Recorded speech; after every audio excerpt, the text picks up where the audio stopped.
Mr. Walter McLean there doing the solo. Walter McLean, he's actually my cousin. There's your Walter.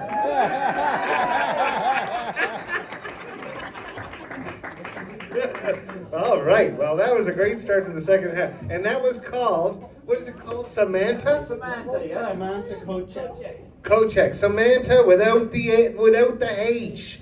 Samantha Kochek. Wicked tune, guys. Let's hear it again for the Toronto Brass Quintet.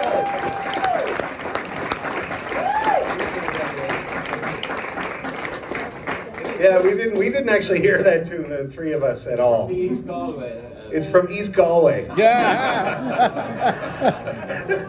A little island. They still burn turf there. Anyway, so again, this record was a whole lot of surprises. That was the big thing that struck us, was that we went in and it was awkward, and then suddenly it was like a surprising arrangement or a surprising presentation. And like Walter there, we needed a different flavor on one track, and I thought, geez, I know who to call. Walter McLean from Ghana, and he salted her and he didn't falter. He continues to. And then Mr. Andrew Rasmus here, the percussionist for the Toronto Brass Quintet, and is it the ballet? Yeah, okay. And the percussionist for the National Ballet of Canada. Yeah, let's hear it for Andrew. And he halfway through the session pulled out a banjo and a fiddle and a mandolin. And also arranged a set of French music. And that's not something that me and the boys get into too much because we just can't do the accent. It doesn't work out, you know? It's like ordering at Timmy's in Quebec and they just speak English to you. It's like that. But anyway, it's not like that with Andrew. He really got it down. And he put together this set by somebody called Boudreaux, which I don't know very much about, but you can read the record once you buy it outside at the front. You can read all about Mr. Boudreaux, and the whole set is by him. Is that right? Yeah, okay. So this is the Boudreaux set, and we have Andrew Rasmus on the banjo and the Toronto Brass Quintet.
hear it for Mr. Andrew Rasmus there on the 5-string banjo.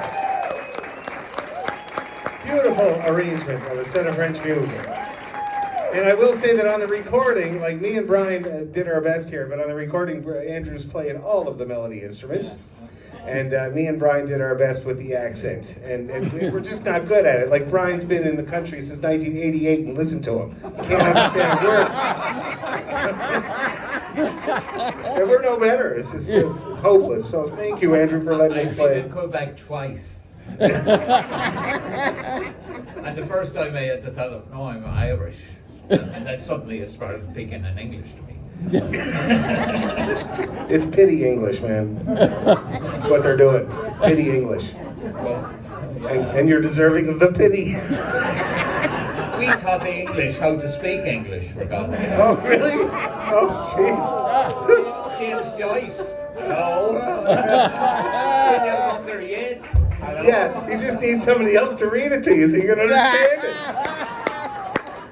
Yeah. Anyway, that was nice French music, Andrew. Very nice.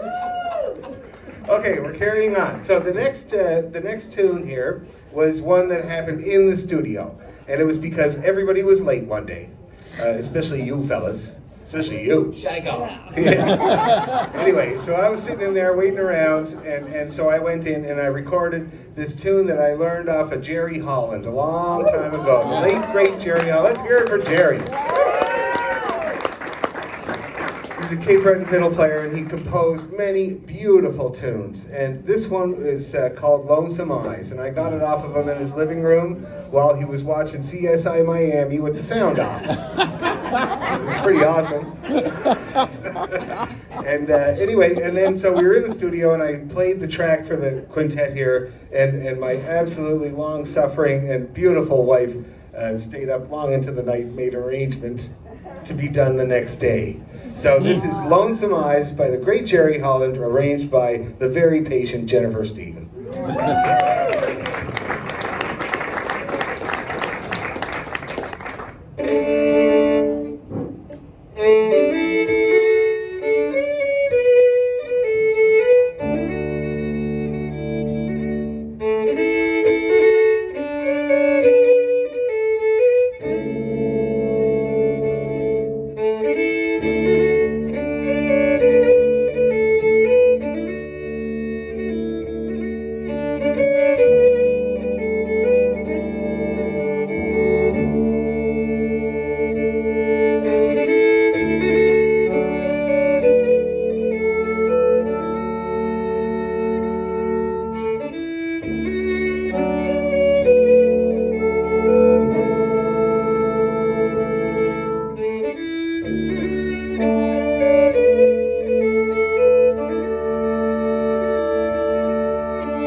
Thank you very much. And let's hear it again for Jerry Holland. Woo! Thanks, guys. Okay, now here's the big one. So this this was the big challenge. No of the pressure, record. right? Yeah, no pressure on poor Ross here. But first of all, I want to say this is Mr. Ross Griffiths here on the Illin. And he really is the star of this show because the record is called The Pipes, and it's mostly featuring him doing some of the hardest Illin pipe music that there is, especially the Seamus Ennis versions of the tunes. And this is one of them. So this next tune that he's going to play is called The Ace and Deuce of Pipering. Everybody get that? The Ace and Deuce of Pipering. What a title. My God. And it's a set dance. A set dance is a particular type of tune in Ireland that is a tune that's set to a dance, a specific dance. And the Irish dancers that you see with the big wigs and everything like that, they have to perform a set dance in the competition. They got to pull off all the moves that go along with the tune. And so Brian here is going to demonstrate the set dance. Well, I should say he was going to, but he forgot his sports bra. He said he'll be very sore tomorrow if he tries to do it, so he's not going to do it. So, anyway, it's true though. But it is a set dance, and so anyway, but this is Seamus Ennis' version of it. And when halfway through making this record, like desperately, we got an amazing grant from the Canada Council for the Arts that covered the entire cost of making the record. Let's hear it for the Canada Council, my God. And it came to quite a surprise to me and Jennifer, and we looked at each other and it was like, okay, I guess we have to make this record. And so then we wanted to do, the whole point of making the record was we wanted to emulate Seamus Ennis's regulator work. Now, if you're wondering what the regulators are, Ross is going to talk all about that. But we had this idea, and then we tried to do it. With the brass. And the idea was that the brass quintet would be Seamus Ennis's regulators. Yeah. And anyway, I'm going to turn it over to Ross to tell you a little bit more about, first of all, the crazy contraption that he's playing that Paul Reed, or the guy that made our record cover, called the Squeezy Octopi. And he's going to tell you all about it and tell you why this is significant. I didn't get the memo on this part of the speech, this part of the evening, Dan, but I'm happy to say a little bit about the pipes. So these are the Irish pipes. They're powered by a bellows under my right arm rather than my lungs. Wouldn't that be nice? It makes them a lot more stable because you're not putting moisture into it. The reeds are just kind of using the ambient temperature and the humidity, and so they tend to kind of stay in tune longer. The really interesting thing about these pipes, they're pipes like anything else, like any other types of pipes. There's a bag here, there are bag pipes, there's pipes. But the cool thing about these is, it's got your standard drones. This is a very deep lecture I'm getting into here. But the really wacky, wild thing about this particular type of pipe is there's actually like a keyboard sitting on top. There's 3 extra tubes, and they're essentially these chanter contraptions, but with keys on them which hold the vents closed all the time until you push on the key in, which will open up the vent. So you can actually kind of chord along with yourself as you play. So I'll just give you a quick demonstration here.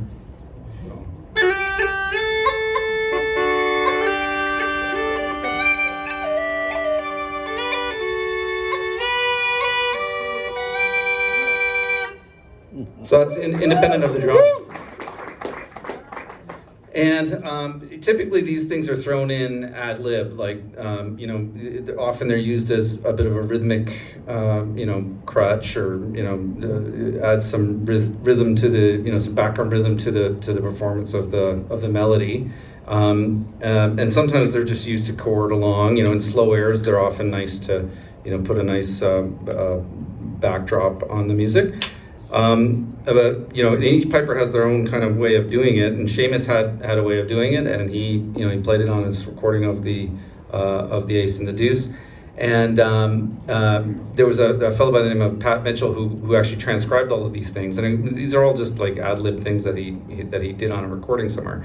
And Pat wrote them all out, and I actually sent those notes over to Jen, and It was most welcome. yeah, it was most welcome. But I'll never forget the first time we kind of went through the whole thing, and just the look of bewilderment on everybody's face was just like pretty weird, because these shots that end up coming into the music, they're really just they're almost random. They're just they're whimsical types of things that get put into there. So I think the TBQ has done a great job of embodying that spirit. And yeah, well, I don't want to say too much about it, Dan, or else No, I'm it's gonna great. And take over the- another advantage to the dry pipes that Ross was talking about, no moisture and stuff, is that, so I guess you don't have spit rags in your house hanging around on the floor everywhere? Huh? Another advantage. Anyway. Oh, the brass plate. Yeah, it's spit. It's not water. It's not condensation. It's a water heater. Bodily Water fluid on my floor. Okay, here we go. Aces and deuces. Yeah. I gotta get Ross.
Let's hear it for Mr. Ross Griffiths on the yellow pipes and the Toronto Brass Quintet on the regulators. My God! Woo. Oh, that was a hard one. When we finally got it all together, Ross went into the room to hear it, and he said, I feel like a piper that's in one of those mechanical suits from the end of Alien, where she gets in the big robot and you know, battles the alien. Like, you guys are the robot. All right, aces and deuces. So, okay, so now we're going to cleanse the palate a little bit and play some straight up Scottish and Irish music. Shetland. I don't think, yes, and Northumbrian. There's actually only one Irish tune, as Brian points out. Are you having a problem, Brian? Are you getting hives or something like that? Did you take your allergy pill? It's like your bed bugs or it's something else. Scottish bed bugs. Anyway, okay. So this is called Frigate. And is it the last track on the record? And so it starts off with two strathspeys. The first one is called Bogaloggin, and it's a very old one. It's been around since Brian's been around. And then, tell me I'm wrong. I'm the second youngest in the band. Is that right? No, jeez, you're delusional. Anyway, and then after that is a tune called Craigellachie Bridge, which is another Scottish tune I know rolls right off the tongue, and it's a strathspey. And the thing about this is that Ross is going to be playing Scottish music on the Irish flute. It's very taboo. We do it all the time. It's not supposed to be done. We do it anyway. We're doing it now. And then he's going to pick up the pipes, and we're going to play a couple of English tunes. And sorry, Brian. And so the first one is called The Tempest, and the second one is called The Tartar Frigate, written by a Northumbrian piper from the north of England. They're wicked tunes. They're about boats and naval stuff. You love that, don't you, Brian? I always look at me navel. You're always looking at your navel. You haven't found it lately, I'll tell you that. One thing me and Brian have in common is that Brian's from the west coast of Ireland, where there's like lots of fishing, everybody's fishing all the time, but not you guys, right, Brian? I don't eat fish. No, he doesn't eat fish. That you guys sold refrigerators. You didn't go out fishing. And the same with me. I'm a Cape Bretoner, but there's two kinds of Cape Bretoners. There's fish Cape Bretoners and roast beef ones. I'm a roast beef one. We sold cars. So we got in common. Anyway, so here we go. It's called Frigate.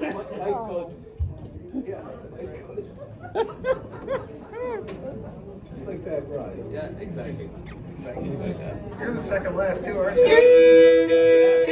Yeah. We had an E. Oh yeah. Did we ever have A breeze for me and Brian are both the second last. I'm number 11 of 12. I'm number 5 of 6. Yeah, worse for me. And I met somebody one time, and I told them I was number 11 of 12. She was a German lady, and she said, "Oh, no one ever paid attention to you."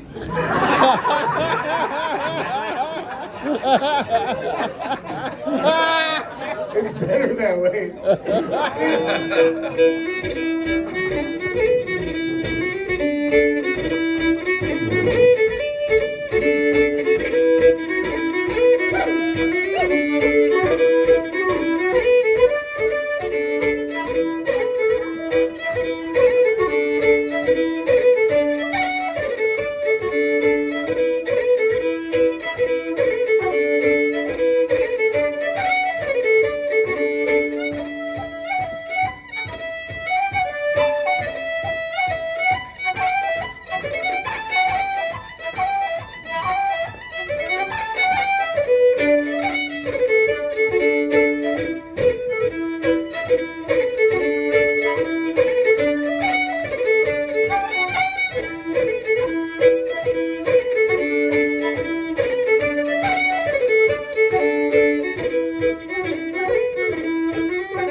to him, I said, one more wrong chord. Yeah, best But he wrong couldn't chord leave it ever. at that, could he? Jeez. Yeah, no.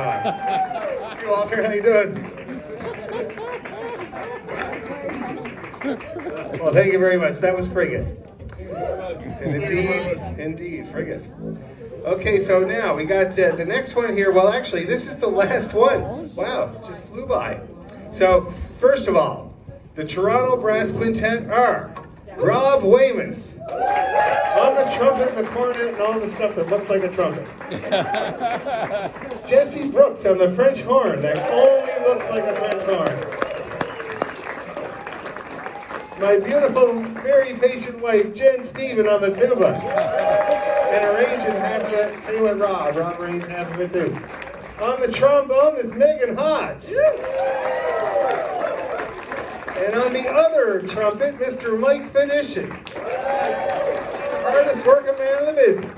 Now, on the percussion and also all the stringed instruments back there, Mr. Andrew Rasmus. And adding a little bit of flavor to us back here is my cousin, Walter McLean. Thanks, Walter. And we're North Atlantic Drift, and this is, you guys know us, but I'll just tell you anyway. Some of you might, you never know. So this is Mr. Brian Tahani, and I don't know if you figured it out, but he's from Ireland. And Mr. Ross Griffiths here, who is the star of the show on the Uilleann Pipes tonight.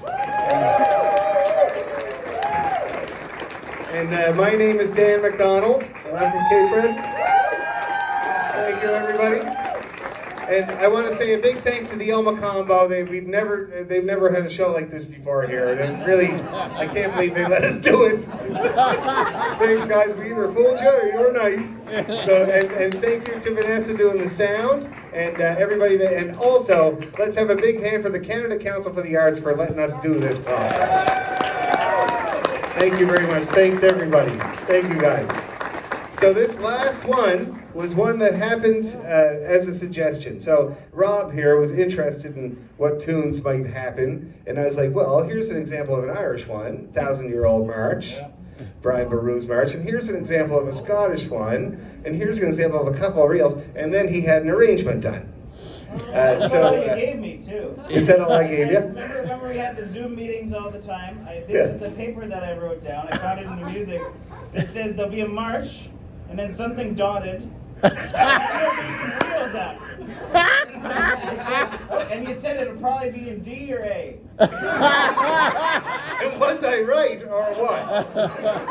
It's very precise, I must say. I think I nailed it, man. Introduction to Scottish and Irish music. That's it.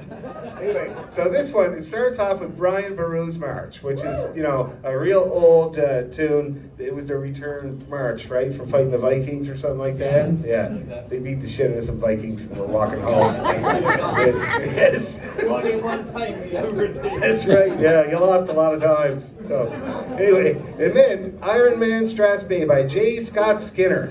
It's a great tune, and it was written for a guy who was a railway magnate, and he laid rail all over Scotland, and he was a fan of the music, and he let J. Scott Skinner live in this cottage for an entire summer, and he wrote him this tune called The Iron Man. Can I It has the basement for no, you can't live in the basement. Sorry, you can't. But anyway, I'm sorry, it has nothing to do with Robert Downey Jr. or Black Sabbath. It's Scottish music, the Iron Man. And then we go into a couple of Irish reels afterwards. The first one, The Musical Priest, and after that, The Humours of Scarif. So again, I can't thank you enough for being here tonight, everybody. You're a terrific crowd. We've had a great time with this experiment. You've been very patient. So let's hear it again for the Toronto Brass Quintet. And we're North Atlantic Drift, and we're going to give you the Iron Man.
Thank you very much, everyone. Thank you.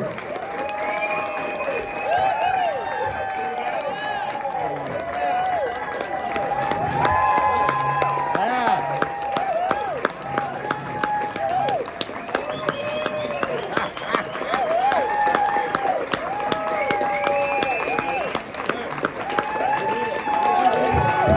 We actually do have another one. It was very last minute. Thank you very much. We're so happy to be able to do this. We're having a great time. I hope we get to do it again. I don't know. I don't know how that's going to happen, but we'll figure it out.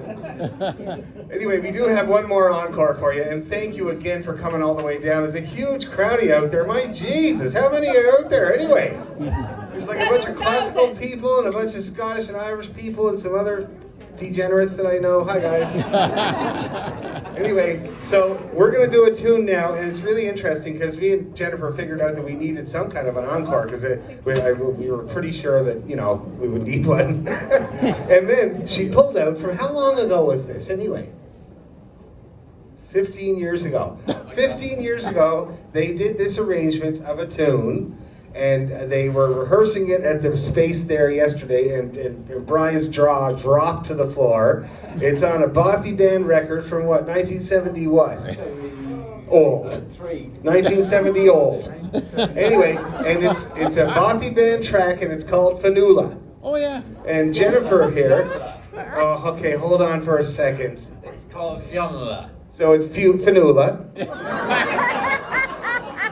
And Jennifer arranged it, and they're pulling it out. And then we're going to do, me and the boys here are going to do the Star of Munster, and you never know, there might even be Scottish Highland pipes. You never know. Yeah. Thanks again, everybody, for coming. What a great night. Thanks, El Mocambo. Thanks, Canada Council. Let it rip. Fanula.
very much. I hope to see y'all again.